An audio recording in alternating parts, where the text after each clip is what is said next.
우리가 평생 주님 앞에 드리는 고백이요, 또 우리가 호흡이 멈추는 그날까지 오늘 찬양대가 드렸던 찬양처럼 주님 사랑합니다, 이 고백만 드리며 사는 저와 여러분들이 되시기를 축복합니다. 우리 옆에 분에게도 그 사랑으로 함께 고백합니다. 사랑합니다, 축복합니다, 주님 사랑합시다.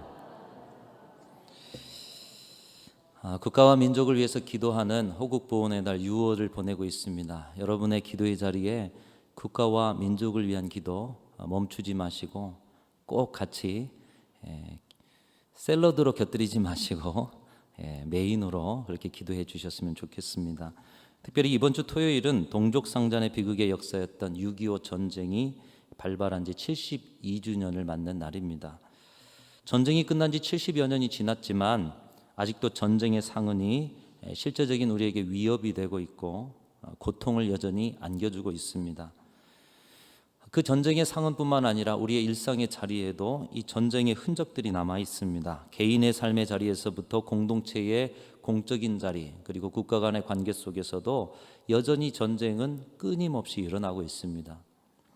외부적으로는 우크라이나와 러시아의 전쟁의 비극을 보면서도 내부적으로는 우리나라 곳곳이 양극화되어서 여러 가지 갈등과 분열로 힘겨워하고 있는 것을 느끼면서도 개인적으로는 끝없는 갈등과 다툼들이 일어나고 있는 우리네 가정과 이웃들의 불행을 보면서도 그것에 혀를 찹니다. 눈물을 흘립니다. 치를 떱니다. 그러면서도 작고 큰 전쟁들은 계속해서 우리 가까이서 아니면 저 멀리서 나라와 나라 사이에서 일어나고 있습니다.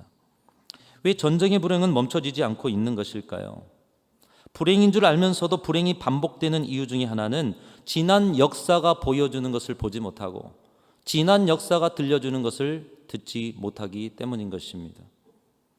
역사를 통해 배우지 못하면 다친 데 또 다치고 넘어진 데 또 넘어지고 실패한 일을 또 실패하고 불행한 줄 알면서 또다시 불행을 겪게 되는, 불행을 벗어나지 못하게 되는 것, 역사를 통해서 배우지 못하면 그 불행이 임한다는 것입니다.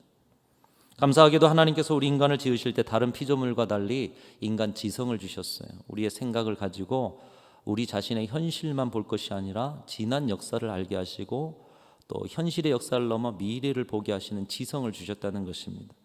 근데 더 감사한 것은 이런 지성을 가지고도 우리는 때로 실수하고 지성을 가지고 계획하고 잘 살아보려고 하지만 부족하여 넘어지는데, 그런 우리에게 역사를 통해 지난 인생을 통해 깨닫게 하시는 성령 하나님을 보내주셨기에 우리는 진정 우리의 삶을 통해서 주님 앞에 실패와 불행을 반복하지 않을 수 있는 길이 열려지게 된 줄로 믿습니다.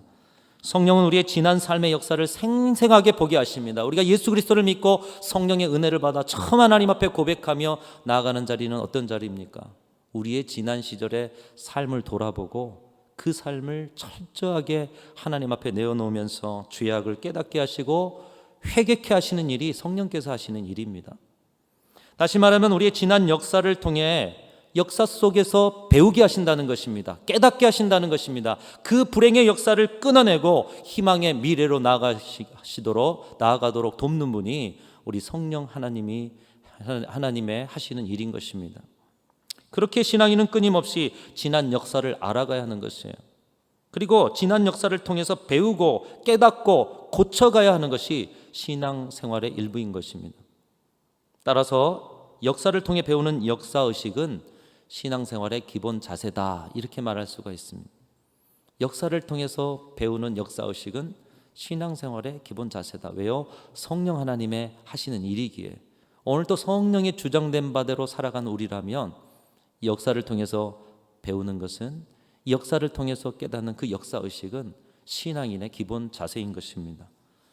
무엇보다 우리 순천중앙교회 성도들은 다른 어떤 교회 성도들보다도 이 역사의식과 역사를 통해 배우는 능력들이 탁월한 성도들이 되실 수 있기를 주님의 이름으로 축복합니다. 역사의식, 역사를 통해 배워가는 그 능력이 탁월한 교인들이 되어야 한다는 것이에요. 우리 교회의 역사는 선교사들과 함께 온 선교적 역사요, 우리 교회의 역사는 역사를 통해 이 순천 지역에 가르치는 순천의 복음의 원역사이기 때문에, 그 역사의 현장에서 여러분이 신앙생활을 하기 때문에 다른 어떤 교회 성도들보다도 역사의식을 가지셔야 하는 거예요. 역사를 분별할 줄 아는 능력을 길러 가셔야 한다는 것입니다. 그런 의미에서 우리 교회는 지금 120주년의 교회 역사책 편찬을 준비하고 있습니다. 이전에도 노력했지만 아직 결실로 맺지 못했는데 이번 120주년에는 이 역사책을 편찬해서 우리의 지난 과오를 돌아보고 우리의 지난 시절을 통해서 쌓아놓은 좋은 역사를 후배들에게 가르치면서 우리 교회의 정체성을 바로하기 위해서 역사책 편찬을 준비하고 있습니다. 또 엊그제는 매산등 선교 유적 등록을 위해 문화재청 심의위원들이 선교 역사의 중심인 순천읍교회, 우리 교회죠. 우리 교회에서 모임을 가졌습니다. 선교 유적을 잘 보존하기 위해서요. 문화재청 심의위원들이 일반 역사 유적이 아닌 선교 유적을 잘 보존하기 위해서, 그것도 순천의 첫 교회인 우리 교회에서 모임을 했다라는 것입니다. 그 모든 일들이 역사를 기억하고 역사 속에서 배우고 역사 속에서 반복했던 시행착오를 다시 반복하지 않고 아름다운 역사를 발판으로 새 역사를 써가기 위한 움직임인 것입니다. 72주기 6.25 전쟁의 역사를 기억하면서 어떻게 하면 작고 큰 전쟁의 불행을 반복하지 않고 하나님이 기뻐하시는 아름다운 역사를 써갈 수 있을까? 어떻게 하면 우리가 사는 이 시대의 교회와 민족을 아름답게 세워가고 그 아름다운 역사를 후배들에게 물려줄 수 있을까? 오늘 말씀이 우리에게 가르쳐주고 있습니다. 오늘 말씀은 우리 교회가 이번 달 큐티와 새벽 기도 본문으로 삼고 있는 에스더서의 결론 부분입니다. 에스더서는 우리나라의 광복절이나 3.1절처럼 불임절이란 날을 기념하면서 온 백성들이 함께 모여서 우리나라 독립선언문 같이 함께 서로 읽어 그 마음을 결단하고 감사하는 그런 말씀이 에스더서입니다. 이 불임절이라는 부르라는 단어, 우리가 방금 읽은 본문 안에 부르라는 단어의 뜻이 있죠. 제비라는 단어입니다. 그러니까 제비를 뽑은 날이라는 것이에요. 에스더 3장 7절에 보면 제비를 뽑아 날을 정하는데 제비 뽑아 정한 날, 그 날에 관련된 역사가 에스더서 전체 내용인 것입니다. 여러분, 그 날은 어떤 날입니까? 그 날에 무슨 일이 있었겠습니까? 에스더서는 페르시아의 아하수에로 왕, 일반 역사에서는 크세르크세스라는 그런 왕이 통치하던 시대였습니다.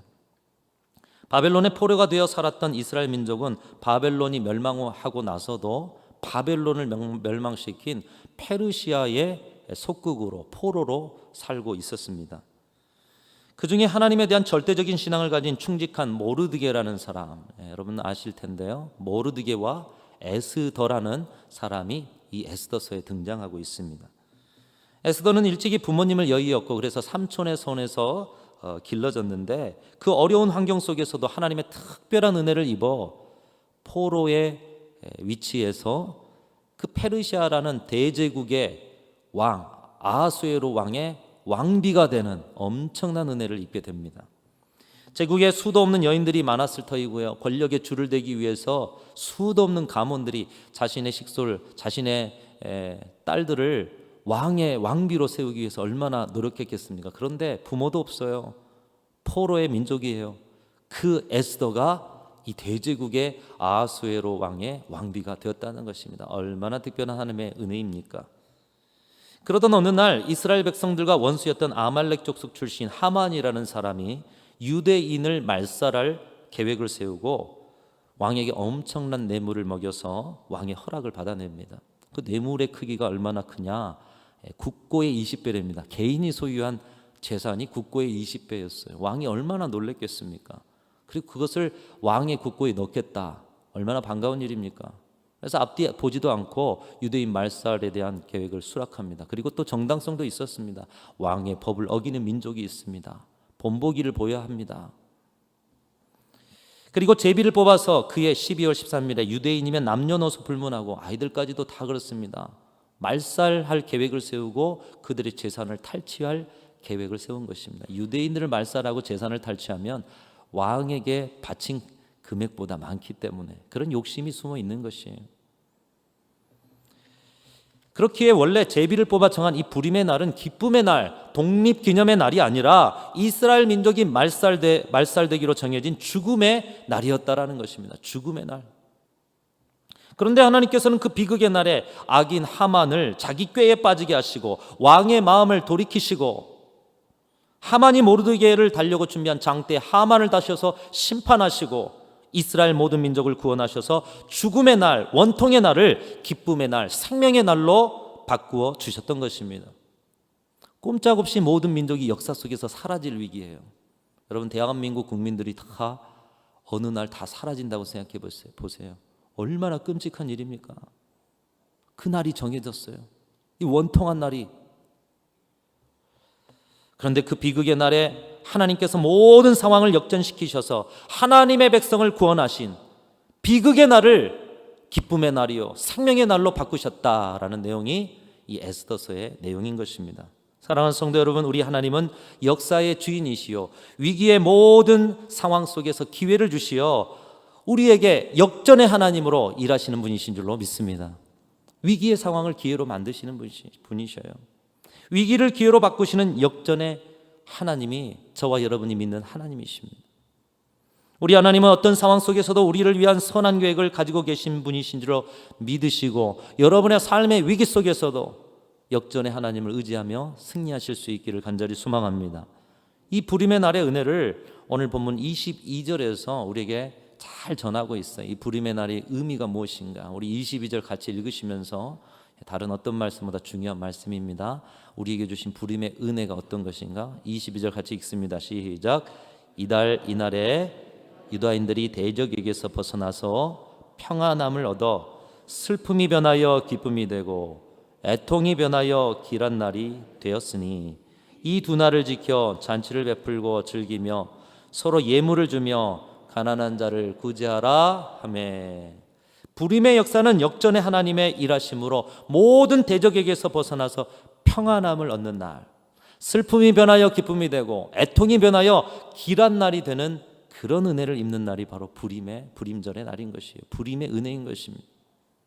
사랑하는 성도 여러분, 역전의 하나님은 여러분의 삶 속에서도, 우리 교회 가운데서도, 이 나라와 이 민족의 미래 가운데서도 슬픔이 변하여 기쁨이 되게 하시고 애통이 변하여 길한 날이 되게 하시는 분이신 줄로 믿습니다. 여러분, 그 믿음으로 살아가시기를 축복합니다. 6.25의 동족산잔의 비극, 아직도 통일이 멀은 것 같아요. 우리에게도 부림의 날을 주시기를 간절히 소원하는데, 우리가 가장 먼저 가져야 할 믿음이 우리 하나님은 역전의 하나님이시다. 슬픔이 변하여 기쁨이 되게 하시고 애통이 변하여 길한 날이 되게 하시고 모든 대적을 물리치고 평안을 주시는 분, 그 하나님이 우리 하나님이요 그 역사를 써가실 것이다. 확고한 믿음으로 여러분의 삶 속에서 고백하시는 저와 여러분들이 되시기를 축복합니다. 그런데 하나님께서는 이 부림절의 은혜, 이 부림의 날을 우리에게도 주시기 위해서 말씀을 통해, 역사를 통해 말씀하시는데, 특별히 하나님의 일하심은 사람을 통해서 일하신다는 것이에요. 그 일을 위해서 에스더서의 역사는 세 가지를 기억하게 하십니다. 오늘 이 세 가지, 우리가 하나님의 부림의 은혜를 덧입기 위해서 어떻게 살아가야 하며 어떠할 때 하나님의 부림의 역사에 동참할 수 있는가. 첫 번째로는 역전의 역사를 위해서는 죽으면 죽으리라는 결단을 가지고 민족의 구원을 위해 자신의 생명을 희생한 에스더가 있었음을 기억해야 한다는 것입니다. 여러분, 에스더가 왕에게 나아가지 않았다면 물론 다른 구원의 역사가 일어났겠지만 에스더를 통해서 하나님이 일하셨다는 거예요. 민족의 구원을 위해 자신의 생명을 던지면서 왕에게 나아가 죽기로 각오하고 나간 에스더가 있었기에 하나님의 역전의 역사가 그를 통해서 나타났다는 것이에요. 정리하면 여러분, 어떤 자유와 풍요에도 대가 없는 자유와 풍요는 없다는 것이에요. 희생하는 누군가가 있었기에, 오늘 이 부림절에도 희생하는 에스더가 있었기에 하나님은 그를 통해서 일하셨다라는 것입니다. 우리나라가 자유 대한민국으로 사는 것, 우리가 이렇게 평안하고 평화로운 자유 대한민국에 사는 것도 대한 독립을 외쳤던 선조들, 생명을 걸고 나라의 평화를 위해서 자신의 생명을 아깝지 않았던 초계와 같이 부섰던 많은 믿음의 선조들이 있었기 때문에 오늘 우리가 이렇게 평안한 때를 보내고 있는 줄로 믿습니다. 여러분, 우리 한국교회와 우리 교회도 마찬가지죠. 오늘 이 자리에 계신 믿음의 선배들, 우리 어르신들로부터 이 자리에는 없지만 110년의 역사 속에서 교회를 위해서 희생하고 헌신하고 섬기신 많은 믿음의 선배들이 있었기에 우리는 오늘 이 좋은 예배당에서 신앙의 일상을 누리면서 평안하게 살아가고 있는 것입니다. 그리고 역사는 이제 여러분들에게 말씀하십니다. 오늘의 시대 속에서도 불임절의 은혜를 입기 위해서, 교회와 민족을 위해서 죽으면 죽으리라는 결단을 드렸던 에스더와 같이 희생할 그 한 사람이 너희가 되어라, 이렇게 말씀하고 계시는 것이에요. 믿음의 선조들의 덕만 볼 것이 아니고 이 땅을 위해서 죽어진 믿음의 순국 선열의 덕만 볼 것이 아니라 우리의 다음 세대를 위해서 이 땅에 희생하는 에스더가 되어라 말씀하시는 것입니다. 오늘 여러분들의 헌신과 희생으로 우리의 다음 세대, 미래 세대는 우리보다 더 자유롭고 풍요로운 신앙의 터전과 아름다운 대한민국에서 살아가게 될 줄로 믿습니다. 여러분들의 희생과 헌신이 필요한 것이에요. 한 알의 밀알 같은 희생이 있는 곳에, 썩어져 죽는 희생이 있는 곳에 많은 열매가 있는 것이지, 희생이 없는 곳에는 열매가 없는 것입니다. 이것이 민족을 위하고 교회를 위해 살아야 할 첫 번째 요소임을 역사는 가르쳐주고 있는 것입니다.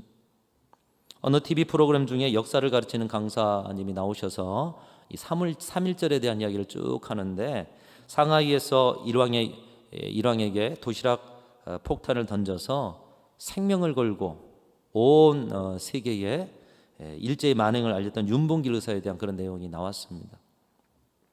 이 윤봉길 의사의 시신이 어디에 묻혔는가를 보여주었는데, 해방 후 윤봉길 의사의 유해를 거두기 위해서 윤봉길 의사가 묻혔다는 공동묘지에 가서 시신을 내놓으라고 일본 관리들에게 이야기를 하자 머뭇거리더라는 거예요. 그래서 내놓지 않으면 우리가 이 무덤들을 다 파헤치겠다, 파헤쳐서 구별해서 가져가겠다. 그랬더니 가르쳐 주는데, 공동묘지 쓰레기 하치장 앞에, 공동묘지가 있으면 쓰레기를 모아 버리는 곳이 있나 봅니다. 근데 거기 앞에 관리사무소가 있는데, 그 관리사무실로 가는 길목에 분봉도 없이 바닥에 안치해서 이 쓰레기 하치장으로 들어가는 모든 사람들이 쓰레기를 들고 거기를 밟고 지나가도록 만들었다는 거예요. 죽은 이후에도 모욕을 당하게 하는, 우리 일본 사람들이 참 치밀하죠.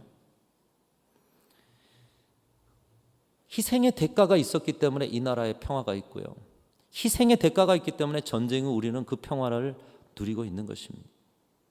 윤봉길 의사가 상해에서 의거시에 당시 나이가 25이라고 합니다. 윤봉길 의사에도 가족이 있었습니다. 상해에 도시락 폭탄을 가지고 가는 중에 자녀들이 눈에 밟혀서 편지를 썼는데, 그 제목이 강보에 쌓인 두 병정에게, 아직 세상에 태어난 지 얼마 안 된 아들 둘에게, 딸도 있었는데 아들 둘에게 특별히 생각이 나서 아들 둘에게 당부하는 편지를 썼다고 합니다. 제가 한번 읽어보겠습니다. 강보에 쌓인 두 병정에게, 너희도 만일 피가 있고 뼈가 있다면 반드시 조선을 위해 용감한 투사가 되어라. 태극의 깃발을 높이 드날리고 나의 빈 무덤 앞에 찾아와 한 잔 술을 부어 놓으라. 그리고 너희들은 아비 없음을 슬퍼하지 말아라. 사랑하는 어머니가 있으니. 어머니의 교양으로 성공자를 동서양 역사상 보건대 동양으로 학자 맹자가 있고, 서양으로 프랑스 혁명가 나폴레옹이 있고, 미국의 발명가 에디슨이 있다. 바라건대 너희 어머니는 그의 어머니가 되고 너희들은 그 사람이 되어라. 여러분, 방금 읽은 편지에서 여러분 기억나는 구절이 있으십니까? 이제 곧 죽을지도 모르는 상황, 폭탄을 던지고 생명이 초기와 같이 부서질지 모르는 상황에 아이들이 눈에 밟히는 거예요. 평소에도 잘 못 만났지만 마지막까지 아빠가 이렇게 가는 것을, 인간적으로 너무 미안한 것이죠. 금쪽 같은 아이들을 생각하면서 편지를 쓰면서 윤봉길 의사도 사람이니 얼마나 울었겠습니까?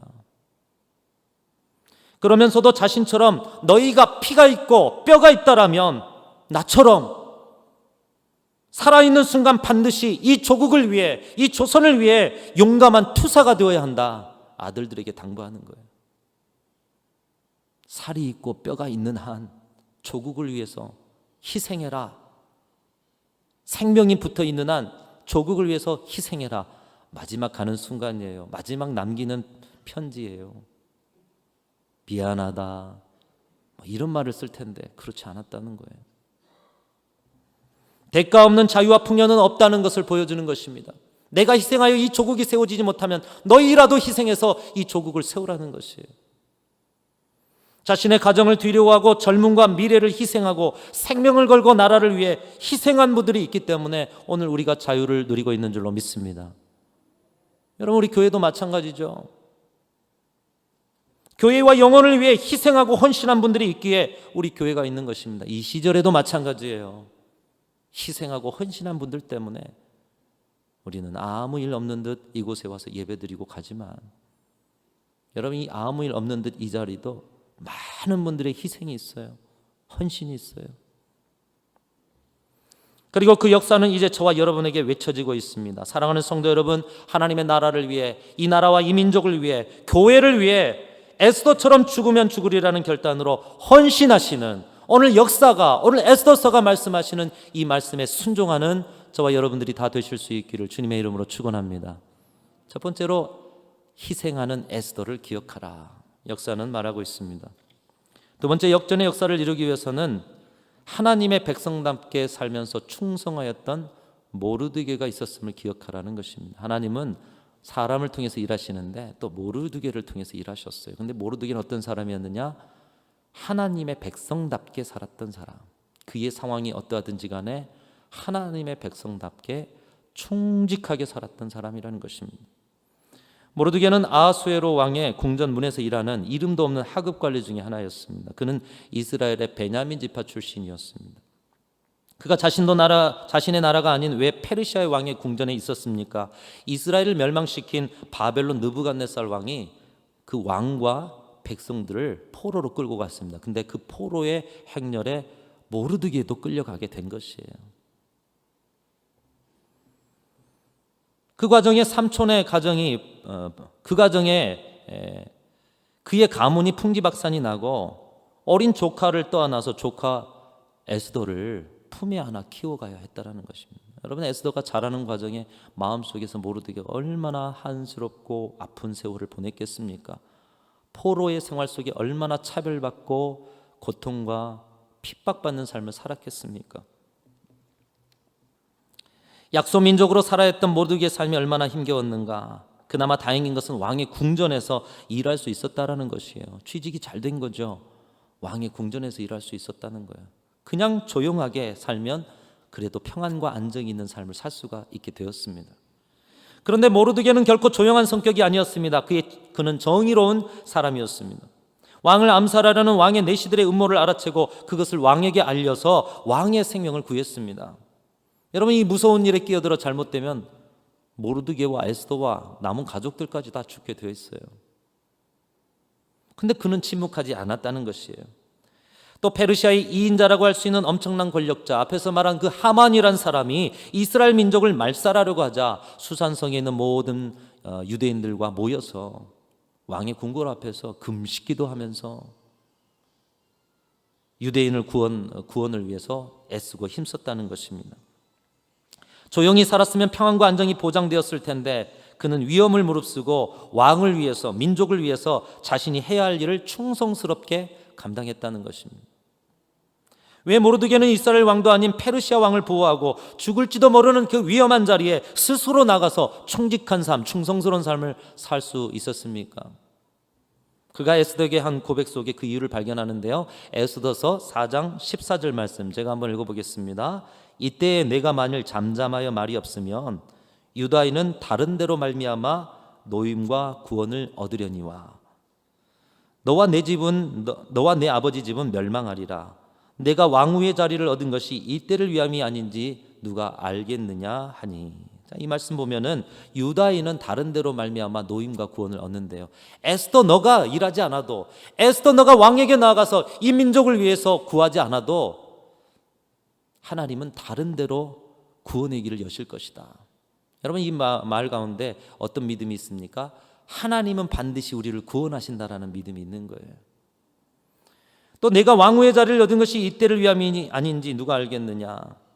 에스더가 왕후가 되게 하신 것도 하나님의 섭리와 계획이 있었다라는 것을 모르드게는 고백하고 있는 것입니다.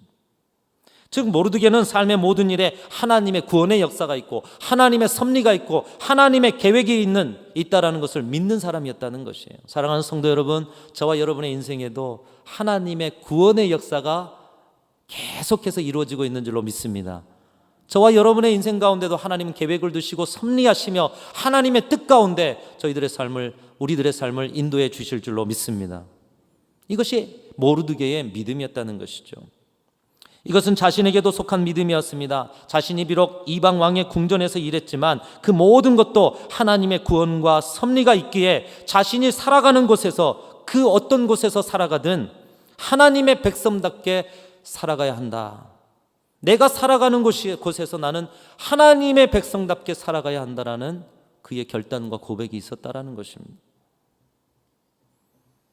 그는 왕에게 충성한 것이 아니라 하나님 앞에 충성스러운 삶을 살았다라는 것입니다. 여러분, 하나님께서 모르드게를 얼마나 기뻐하시겠습니까? 평안한 이스라엘 나라도 아닌 포로로 끌려가 온통 고통받는 세월을 살다가 차별과 핍박 속에서 왕의 궁전에서 일하게 되었는데 대충 편하게 살아도 누가 뭐라고 하지 않을 건데 하나님께 충성하는 마음으로 자신의 속한 곳에서 하나님의 백성답게 살려고 몸부림치니 하나님이 왜 기뻐하시지 않았겠습니까? 결국 하나님의 백성답게 살면서 왕의 생명을 구했던 모르드게의 충성스러운 일상이 하만의 음모에서 자신과 이스라엘 백성들을 구원하는 일에 결정적으로 쓰여지는 재료가 되었습니다. 그리고 이 모든 일의 마지막에 모르드게를 높이셔서 에스더서 10장에 보면 유다인 모르드게가 아하수에로 왕의 다음이 되었다. 무슨 말입니까? 애굽의 총리의 요셉이 된 것처럼 아하수에로 왕 다음이 모르드게가 된 것이에요. 일개의 궁전의 한 관리였던 사람인데 하나님의 기쁨이 되니 하나님이 그를 높이신 것이에요. 잠언 25장 13절 말씀은 이렇게 말씀합니다. 충성된 사자는, 저와 여러분이 충성된 사자가 되기를 소망하면서 한번 보십시오. 충성된 사자는 그를 보낸 이에게 마치 추수하는 날에 얼음 냉수와 같아서. 여러분, 더운 날 얼음 냉수 한 잔 들이키면 얼마나 시원해요. 하나님 앞에 시원한 얼음 냉수 같은 사람이 어떤 사람이요? 충성된 사람. 저와 여러분도 우리의 삶의 자리가 어떠하든지 간에 그 자리에서 하나님의 구원과 하나님의 섭리와 계획이 반드시 있음을 믿고 사람에게 보이기 위한 삶이 아니라 하나님 앞에 충성을 다하는 그런 신앙과 인생을 살아가실 수 있기를 주님의 이름으로 축원합니다. 하나님 앞에 충성된 사람, 여러분이 직장 생활에 믿지 않는 그런 상사가 있고 여러분을 힘들게 하는 상사가 있고 또 여러 삶의 자리에 어려움과 위기가 있을지라도 그 자리에 나를 세우신 하나님의 계획과 섭리가 있다. 이 자리에도 하나님의 구원의 역사가 있다. 이 믿음을 가지고 그 자리에서 하나님의 백성답게 충직하게 살아가라는 말씀입니다. 이 은혜가 저 여러분에게 있으시기를 주님의 이름으로 축원합니다. 세 번째로 역전의 역사를 이루기 위해서 함께 모여 금식하면서 생명을 걸었던 하나님의 백성들의 영적인 연합, 하나님의 백성들의 영적인 연합을 기억하라고 말씀하고 있어요. 민족의 위기가 오자 이스라엘 민족들이 모여듭니다. 어디에 모여듭니까? 왕의 대궐 앞에 모여들어요. 왕의 말 한마디면 다 죽임을 당할 수도 있는데 왕이 결정하고 조서를 내렸는데 금식하면서 모여드는 거예요. 모르드게는 백성이 기도하는 자리에 함께 굵은 베옷을 입고 금식하며 기도하였고 에스더도 왕에게 나가기 위해서 백성들에게 3일 동안 같이 기도해 주십시오. 같이 금식해 주십시오. 내가 왕에게 나아가겠습니다. 위기 속에서 온 민족이 금식 기도로 영적 연합을 이루는 자리를 만들어가고 있는 것입니다. 우리 교단 신문인 기독 공부를 우연히 보다가 반가운 소식 중에 하나를 발견했습니다. 군 장병들이 코로나가 끝나니 구국 기도회를 한다라는 거예요. 군대 시절에 오살리에서 하는 구국 기도에 참여한 적이 있습니다. 여러분, 군생활 얼마나 힘들겠어요. 답답하겠어요. 근데 이 군 시절에 수천 명의 장병들이 모여서 국가를 위해서 기도하는 것입니다. 여러분, 혈기왕성한 군인들이 뜨겁게 기도하는 그 장면을 한번 생각해 보십시오. 그 자리에만 있어도 가슴이 뜨거워집니다. 자신의 인생을 하나님의 나라를 위해서, 하나님을 위해서 바치겠다 결단하면서 기도해요. 사력을 다해서 기도해요. 저도 그 자리에서 얼마나 큰 은혜를 받았던지 이 기사만 보고도 가슴이 저절로 뜨거워졌어요. 구국기도. 오늘 구국기도가 이루어진 것이 영적 연합의 구국기도. 그러나 지금은 그 많았던 구국의 소리가 사라진 지 오래입니다. 여러분, 교회마다, 기도원마다, 심지어는 들으니 이 매산등에서도 저 뒷산에, 산 이름을 제가 몰라서요, 저 뒷산에서 기도하는 소리가 울려 퍼졌다고 이야기를 들었습니다. 그런데 어느 틈엔가 우리는 영적으로 하나 되어 부르짖는 자리를 잃어버렸습니다. 코로나의 시절이란 핑계를 가지고 우리 영혼이 하나 되어서 하나님 앞으로 나아가는 기도의 자리를 잃어버렸어요. 우리 육신이 서로 대화하고 교제하는 하나됨도 잃어가지만 과연 우리 영혼은 하나 되어 있느냐는 거예요. 한 교회로 묶어주셨는데, 불임의 역사, 역전의 역사는 형제가 연합하여 영적으로 하나 되는 자리에 일어남을 에스더서는 우리에게 보여주고 있습니다. 주님은 에스더의 위기의 시절에 그 위기 속에서 연합해 일어난 하나님의 백성들에게 하나님의 역전을 보여주셨다는 것입니다. 여러분, 오늘날의 한국교회 역전이 필요하잖아요. 오늘날 우리 대한민국에 하나님의 특별한 기적이 필요하지 않습니까? 오늘날의 작고 큰 전쟁이 멈추지 않은 온 세상에 하나님의 역전의 역사가 필요하지 않습니까? 우리는 그것을 보고도 왜 영적 연합을 이루지 못하고 있는 것일까요? 지난 금요일 저녁에 권사의 기도회가 있었습니다. 오랜만에 함께 우리 권사님 뜨겁게 권사님들 기도했는데, 우리 대표 기도하시는 권사님의 기도에 코로나로 우리가 이 영적인 자리를 잃어버렸는데 회복해 주심을 감사합니다. 우리 권사님들 눈물 흘린 분도 있고 뜨겁게 기도하는 분도 있고 한 2시간 정도 함께 기도했어요. 여러분, 이 감사, 우리 권사회가 함께 기도해서 감사합니다. 기도할 수 있게 해주셔서 감사합니다. 진정 이 감사가 권사회만 있는 감사가 아니기를 바랍니다. 우리 교회 전체가 영적인 연합으로 하나님 앞에 나아감으로 진정 감사할 수 있는, 오늘 대궐 앞에 모여서 금식하며 하나님의 기적의 역사를 경험했던 이스라엘 백성들처럼 영적 연합으로 하나님의 뜻을 이루어가는 우리 순천중앙교회가 될 수 있기를 주님의 이름으로 축원합니다. 사랑하는 성도 여러분, 우리 하나님은 역전의 하나님이시요, 역전의 하나님은 우리가 살아가는 이 시대에도 우리 인생의 구원의 역사를 펼쳐주실 줄로 믿습니다. 이 일을 위해서 사람이 필요하다. 희생하는 에스더와 같은 사람, 충성하는 모르드게와 같은 사람, 영적 연합을 이루었던 이스라엘 민족과 같이 주님 앞에 매달려 주님을 바라보는 영적 연합의 공동체가 필요하다 말씀하고 있습니다. 오늘 이 말씀에 순종하여서 여러분이 가시는 곳마다 6.25 전쟁과 같은 작고 큰 전쟁이 사라지고 슬픔이 변하여 기쁨이 되고 애통이 변하여 길한 날이 되고 여러분의 대적들이 다 물러가고 주의 평안이 임하시는 이 불임의 역사가, 역전의 역사가 여러분을 통해 교회에, 가정에, 그리고 온 이 나라에 임할 줄로 믿습니다. 그 일을 위해서 주의 말씀에 순종하시기를 바랍니다. 희생하라, 충성하라, 연합하라. 단순한 원리지만 오늘 역사가 가르쳐주는 이 원리에 순종하시고 주의 말씀을 통해 하나님의 아름다운 역사를 써가는 저와 여러분들이 되실 수 있기를 주님의 이름으로 축복합니다. 하나님 아버지, 감사합니다. 에스더서의 이스라엘 민족의 역사를 통해, 하나님의 말씀을 통해 우리에게 말씀하여 주시니 감사합니다. 역전의 역사는 지금도 이루어지되 72주기가 돼가는 6.25 전쟁과 같은 수도 없는 갈등과 전쟁들이 우리의 삶 속에서 여전히 이루어지는 것을 볼 때 우리는 지금 이 결단을 하지 않고는 하나님의 역전의 역사를 경험하지 못하게 되는 것을 봅니다. 주신 말씀 따라 그대로 순종하여 진정 희생과 충성과 연합을 통하여 아버지의 뜻을 이루어가고 이 나라 이 민족뿐만 아니라 온 세계 열방에 살아가는 그 자리에 역전의 하나님의 역사를 나타내며 살아가는 우리 순천중앙교회 모든 성도들이 되게 하여 주시옵소서. 예수님의 이름으로 간절히 기도하옵나이다. 아멘.